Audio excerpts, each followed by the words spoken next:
बिस्मिल्लाहिर्रहमानिर्रहीम। अस्सलाम वालेकुम। सिद्धार्थ फैसल आपके साथ हाजिर खिदमत है। आज की वीडियो बड़ी अहम वीडियो है। आप जानते हैं कि पीटीआई की तरफ से जलसे की कॉल दी गई थी, जलसा मनसूख हो जाता है। रात को 1 बजे एक लेटर आता है जो गुज़श्ता रात है। उस लेटर के बारे में जो सोशल मीडिया है पीटीआई का, वो ये कहता है कि जी ये फेक है। सुबह 7 बजे उस लेटर पे जितनी भी चीज़ें लिखी हुई थी वो सच साबित हो जाती हैं। वो कैसे सच साबित होती है, ये चीज़ें आपके साथ शेयर करूँगा। फिर उसके बाद अलीमा खान साहिबा की एक ऑडियो आती है। ऑडियो में उन्होंने जिस बात का जिक्र किया है, तज़किरा किया है, मुझे लगता है कि वो बात बड़ी अहम है। उन्होंने अपनी पूरी पीटीआई की जो पार्टी है, जो बाहर इस टाइम मौजूद है, जिनके पास ओहदे हैं या जो भी लोग हैं जो पीटीआई के इस टाइम करता धरता है, उन पे शक व शुबात का इजहार किया है। उस हवाले से भी बात करेंगे। फिर ये बात करेंगे कि मरवत साहब ने एक प्रेस कॉन्फ्रेंस की, उस प्रेस कॉन्फ्रेंस की वजह क्या थी, उन्हें ये प्रेस कॉन्फ्रेंस क्यों करनी पड़ी। इन चीज़ों के हवाले से बात करेंगे। पीटीआई का मुस्तकबिल क्या है, इस हवाले से भी बात करेंगे, उसमें भी तजिया मैं पेश करूंगा। सबसे पहले बात करते हैं जो गुज़िश्ता रात तरनोल में जलसा होना था, वहाँ क्या हुआ, वो चीज़ें मैं आपके साथ शेयर करता हूँ। काफ़ी लोग मेरे जो दोस्त थे डिजिटल मीडिया के, इलेक्ट्रॉनिक मीडिया के, वो यहाँ से जाते हैं, एक दिन पहले वहाँ पहुँच जाते हैं। वहाँ के मनाजिर क्या थे, वो मनाजिर मैं आपके साथ शेयर कर देता हूँ। आंखों देखे मनाजिर की बात करूँ, आंखों देखे मनाजिर की बात करूं। एक दोस्त से मैंने पूछा कि जी आप वहाँ रात को मौजूद थे तो आपने क्या देखा। उन्होंने कहा जी कि मैं गया हुआ तो मैंने जब जलसागाह पे पहुंचा तो मुझे जलसे का कोई माहौल नजर नहीं आया। मैं आपको वो ऐसे आदमी की बात बता रहा हूँ जो पीटीआई को रेगुलर कवर करता है। ये किसी में नून लीग के किसी एजेंडे पे काम करने वाले सहाफ़ी की बात नहीं कर रहा, या किसी और एजेंडे पे काम करने वाले सहाफ़ी की बात नहीं कर रहा, बल्कि पीटीआई के एक दोस्त ने ये कहा कि जी, बल्कि मैंने खुद भी जाना था लेकिन मसरूफियात की वजह से मैं नहीं जा सका। वो कहते हैं कि वहाँ किसी किस्म का कोई माहौल नहीं था। हो सकता है कि आज जलसा होना था तो इस वजह से हो सकता है कि वहाँ तैयारियां ना की गई हो। वहाँ जो पुलिस थी वो रात को ही मौजूद थी। सबसे पहले एक बैग बरामद होता है। अब वहाँ ये खतरा हो जाता है कि बैग के अंदर कोई इस तरह का मवाद मौजूद है। बाद में ज़ाहिर है उसे चेक किया जाता है। वहाँ एहलकार जो है वो पुलिस के मौजूद थे, दीगर जो इस तरह का मवाद चेक करते हैं वो भी लोग भी मौजूद थे। उसको चेक किया गया, बैग को चेक किया गया। उसके बाद वहाँ कोई किसी किस्म का माहौल नहीं था। कोई बंदा डिजिटल मीडिया के अलावा कहते हैं कि वहाँ मौजूद नहीं था। आंखों देखा हाल जो है वो मैं आपके साथ शेयर कर रहा हूँ, जो दोस्त ने मेरे साथ स्टोरी शेयर की। अब मेरा इससे पहला सवाल ये पैदा होता है, मैं ये सोच रखता हूँ या सोच रहा हूँ कि क्या पीटीआई का रात 7, 8, 9, 10 बजे से ही माइंडसेट था कि हमने नहीं करना, क्योंकि जहाँ जलसा होता है और इतना बड़ा जलसा होने जा रहा है, पीटीआई ज़रा बड़े जलसे करती है, बड़ी आवाम आती है, तो क्या वहाँ उस टाइम तक किसी का ना पहुँचना, ये इसकी वजह क्या हो सकती है। ना वहाँ कोई इस तरह की चीज़ लगाई गई थी, ना टेंट थे, ना कोई तैयारी थी। तो क्या तैयारी आज होनी थी या पहले से तयशुदा था कि हमने ये चीज़ जलसा नहीं करना। ये पहला मेरा एक सवाल।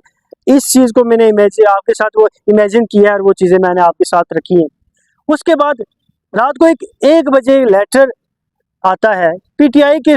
कहा जाता है कि जो पीटीआई के ऑफिशियल जो है वो लेटर जो है वो उसको टाइप किया गया था, और कहा ये जाता है कि जी रात को 1 बजे आया कि जी हमने मनसूख कर दिया है, इमरान खान की तरफ से हुक्म आया, जलसा मनसूख कर दिया है। जब मेरे पास वो पहुंचा, मैंने देखा तो कुछ दोस्तों ने ये कहा कि जी वो फेक है, ये वैसे जलसे इसलिए ऐसा किया जा रहा है कि ताकि जलसे में लोग इस पे ट्रस्ट करें, बिलीव करें और फिर लोग जलसे में ना पहुंचे। एक ये चीज़ थी। फिर सुबह 7 बजे, अल सुबह ही आप कह सकते हैं कि वहाँ स्वाति साहब पहुँचते हैं, आज़म स्वाति साहब। अडयाला जेल में मुलाकात हो जाती है इमरान खान से। पहले पीटीआई की क़यादत ये कहती थी कि जी हमारी मुलाकात नहीं होती, इतने सुबह कैसे मुलाकात होगी। मुलाकात हो गई, फिर इमरान खान की तरफ से हुक्म आ गया कि जी आपने जलसा मनसूख करना है। ये भी अजीब सी एक बात है कि रात को आपका सोशल मीडिया उसको फेक कहता है, सुबह 7 बजे आप मुलाकात करके उस जो वो लेटर हेड था उसके ऊपर आप कह सकते हैं कि एक मोहर लगा देते हैं कि जी हमने मनसूख कर दिया है। ज़ाहिर है आवाम जिसने जलसे में शिरकत इख्तियार करनी थी वो तो अलग सुबह से ही निकल चुके थे, वहाँ पहुँचना था, गर्मी भी थी, तो लोग पहले ही वहाँ से अपने घरों से दूर दराज से वो ज़ाहिर निकल के आ रहे होंगे। जब उन्हें रास्ते में पता चला कि ये चीज़ हो चुकी है तो ज़ाहिर है आज सोशल मीडिया के ऊपर मैंने देखा कि पीटीआई की अपनी क़यादत को, पीटीआई का जो सोशल मीडिया है वो काफ़ी तनकीद का निशाना बना रहा है। उसके बाद आप देखते हैं कि हलीमा खान की ऑडियो एक आती है। हलीमा खान अपनी ऑडियो में क्या फरमाती है, वो कहती है कि जी ये इमरान खान को बाहर निकालना ही नहीं चाहते, क्या ज़रूरत थी इतनी सुबह मिलने की, और इमरान खान से पूछने की क्या ज़रूरत थी। ये एक बड़ी डील है, बड़ा क्वेश्चन है कि आपने ऐसा क्यों किया और आप सुबह जाके क्यों मिले। वैसे आजम सौती साहब काफ़ी दिनों से नज़र नहीं आ रहे थे, आज सुबह ही वो नमदार हुए, जाके वो खान साहब से मिलते हैं और उनसे वो इजाज़तनामा लेके आते हैं कि जी हमने जलसा मनसूख कर दिया है। ज़ाहिर है जो इस्लामाबाद की तरफ से जो एसी साहब हैं उनकी तरफ से ऐलान किया गया था कि जी जलसा मनसूख हो गया, उधर से ज़ाहिर नोटिफिकेशन भी आया था। अब ये चीज़ें चल रही थी इस्लामाबाद में ज़ाहिर है इजाज़त नहीं थी, क्योंकि 144 144 यहाँ नाफिज था, तो तरनोल में इजाज़त मिल गई थी।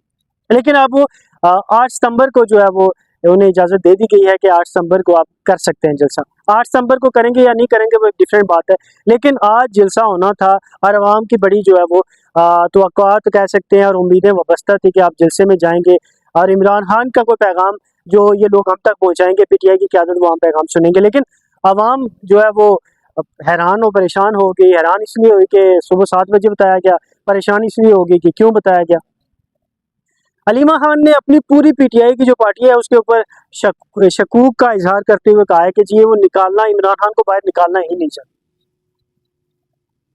काफ़ी अरसे से ये कोशिश कर रहे थे, मरवत साहब जलसे कर भी रहे थे, लेकिन पीटीआई की दीगर क़यादत जो है वो ज़ाहिर है कानून को फॉलो करते हुए, आइन को फॉलो करते हुए वो जलसे जुलूस नहीं कर रही थी, लेकिन आज भी नहीं किया गया। अब जो हलीमा खान के अगर गुज़िश्ता या मुस्तकबिल करीब में या माजी करीब में जो चीज़ें होनी है या होने हुई है वो चीज़ें मैं आपके साथ शेयर करता हूँ कि ज़ाहिर है जब मरवत साहब की मुलाकात होती है इमरान खान साहब से, तो जो हलीमा खान साहिबा उन्होंने कहा जी कि मरवत साहब ने ये कहा कि जी मुझे उनने बगलगीर हो गए, जैसे मेरी बड़ी याद आ रही थी और बगलगीर हो गए। तो उन्होंने कहा जी ऐसा कुछ नहीं हुआ, वो बगलगीर नहीं हुआ बल्कि उन्होंने खाली सलाम किया है। मरवत साहब बाहर आए, मरवत साहब ने दीगर लोगों से कहा कि जी मैंने सबको माफ़ किया, आप सब भी मुझे माफ़ कर दिया, दिल में कोई बात ना रखें। लेकिन मुझे लगता है कि अभी तक दिल में बात है और पीटीआई की जो मौजूदा क़यादत है वो अभी उस तरह से एक्टिव नहीं है या वो आइन और कानून को फॉलो कर रही है। जो वो वादे और दावे किए गए थे कि हम निकलेंगे, मरेंगे, हमने चूड़ियाँ नहीं पहन रखी, वो सारी चीज़ें जो है वो हवा में जो है वो उड़ चुकी हैं, हवा में पुर हो गई है। तो इस हवाले से जो काफ़ी तनकीद का निशाना बनाया जा रहा है पीटीआई जो सोशल मीडिया उनकी तरफ से जो आला क़यादत है जिसमें चेयरमैन साहब हैं, दीगर लोग हैं, उन्होंने कहा जी कि आप लोग अगर नहीं जलसे कर सकते, खान साहब को बाहर नहीं ला सकते, तो आपको अपने अपने ओहदे छोड़ देने चाहिए। फिर मरवत साहब की गिरफ्तारी अमल में लाई जाती है, गिरफ्तारी अमल में लाई जाती है, गोडरा पुलिस की तरफ से मेरे ख्याल में ये लाई जाती है। और फिर उसके बाद प्रेस कॉन्फ्रेंस एक मरवत साहब करते हैं जिसमें वो कह अब अच्छा बात यह है कि जो भी बंदा है अब अपने आप को डिफेंड करने की कोशिश कर रहा है। इंडिविजुअली भी आप देखेंगे कि प्रेस कॉन्फ्रेंसेज होंगी और लोग अपने आप को डिफेंड करेंगे 8 सितंबर तक, क्या हो सकता है ना भी करें, क्योंकि पीटीआई का जो सोशल मीडिया है उसे जवाब देना इतना आसान नहीं है। तो ये कैसे जवाब देंगे आप, वक्त ही बताएगा। फिर वहाँ पुलिस उतरती है, वहाँ ये बताया जाता है जो मरवत साहब ने प्रेस कॉन्फ्रेंस की कि जी वहाँ हाथापाई होती है, किसी को थप्पड़ वगैरह भी लगता है, शायद उनके ज़ाती को मुलाजम थी या जिनको भी थप्पड़ लगता है। उसके बाद वो कहते हैं पिस्टल निकाल ली और फिर उसके बाद कहते हैं कि एक शेड भी वो दिखा रहे थे, क्योंकि प्रेस कॉन्फ्रेंस में मैं पहुँच नहीं सका, ज़ाहिर है मैं थोड़ा सा मसरूफ़ था, तो दूसरा मुझे लेट पता चला, नहीं तो मैंने भी जाना था प्रेस कॉन्फ्रेंस को कवर करना था। तो उन्होंने वो शेड भी दिखाई कि ये शेड थी, वहाँ एक एहलकार था और उनका इशारा भी उस तरफ था कि वहाँ का था, और ज़ाहिर है उसकी शर्ट उतार ली है हमने, ये वो। तो ज़ाहिर है अब ये सारे मामलात इस तरह से चल रहे हैं। पाकिस्तान में हमेशा से एक तारीख रही है कि कोई भी मामला होता है तो मामले के ऊपर मामला होता है, कोई एजेंडा होता है तो एजेंडे के ऊपर एजेंडा होता है। वहाँ का जलसा मनसूख हुआ और यहाँ ये काम हो गया, तो ज़ाहिर है चीज़ों का मुकाबला बड़ी चीज़ों से किया जाता है, तो आप चीज़ें जैसे भी हैं आहिस्ता आहिस्ता सामने आएंगी। लेकिन अलबत्ता जो हलीमा खान साहिबा है उनका जो ये तजस्सुस है, उनके जो एक आप कह सकते हैं कि अपनी पार्टी से शिकायतें हैं, अदम इत्माद है, ये चीज़ें जो है वो बहरहाल जेन्युइन है। और जो चीज़ें उन्होंने ऑडियो में चीज़ें सामने आई हैं वो चीज़ें भी लग रहा है कि कुछ हद तक उनमें हकीकत भी है, लेकिन आगे इन चीज़ों का कैसे चीज़ें खुलेंगी, ओपन कैसे होंगी, आहिस्ता आहिस्ता आप तक ये चीज़ें पहुँचाते रहेंगे। अपने मेज़बान को इजाज़त दीजिएगा। उससे पहले जो है आपने मेरे चैनल को सब्सक्राइब जरूर करना है और साथ ये ज़रूर बताना है कि क्या हलीमा खान के जो तहफ़्ज़ात हैं ये जेन्युइन है या उनकी खामख्याली है। अपने मेज़बान को इजाज़त दीजिएगा, लाइक से ज़रूर कीजिएगा। अल्लाह निगहबान।